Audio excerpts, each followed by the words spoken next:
Meron ba kayong mga mababanggit na certification sa tagal nito? Ilang taon na ba itong ating Salinas Foods Incorporated? Ano na po kami, sir?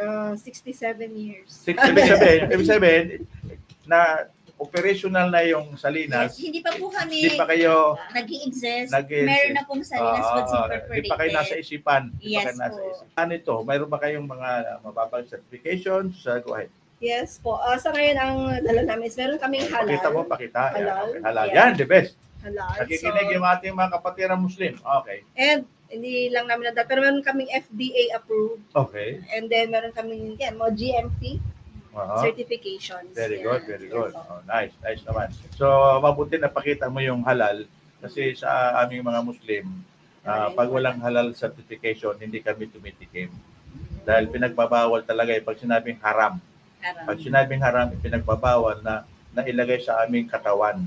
Dahil we believe, naniwala po kami na katawan namin ay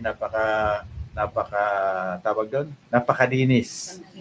Dahil ito yung pure, dahil ito yung kaharian ng mahal na Allah, ating Panginoon. At ganun din naman sa iba't ibang relihiyon. Okay, so kailangan natin yun. Now, ang sunod na tanong, dito naman sa ating engagement, alam ko na, unahan na natin pakipag-usap kanina yung pakipag-engagement sa mga LGUs, sa iba-ibang mga grupo. Ang tanong, what measures do you take to ensure the quality and safety of your food products? So number 1 po, sir, is yung packaging natin. So kailangan nakasealed siya ng maayos. And yung sa amin naman, aside from the plastics na packaging, nilalagay pa rin namin nilalagay pa rin namin siya sa box. Para makita nila paano ginagawa.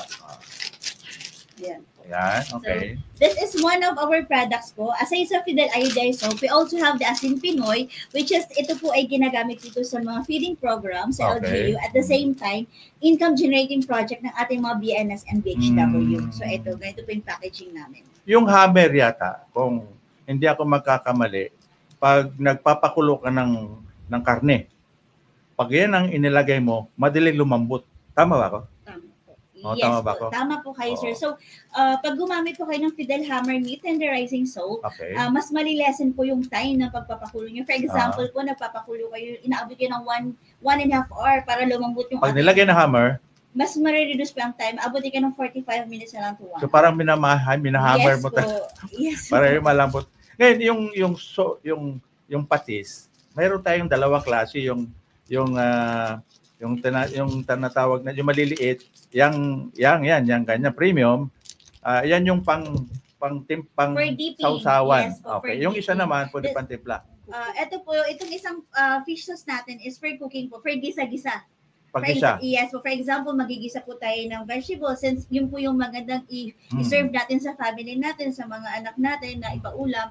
Kahit po wala po siyang sahog, pag iginisa niyo po ng Salinas quality patis, malasa na po ang malasa na po yung ating gulay. Okay. So napakahalaga po ng ating pinag-usapan pagtinggal sa kalusugan. Na ang iba pag sinabing asin, hindi kalusugan, yun nga importante kasi lahat ng galaw natin sa kusina, sa bahay natin, sa lahat ng lugar, asin ang ginagamit natin. Yes, depende sa asin.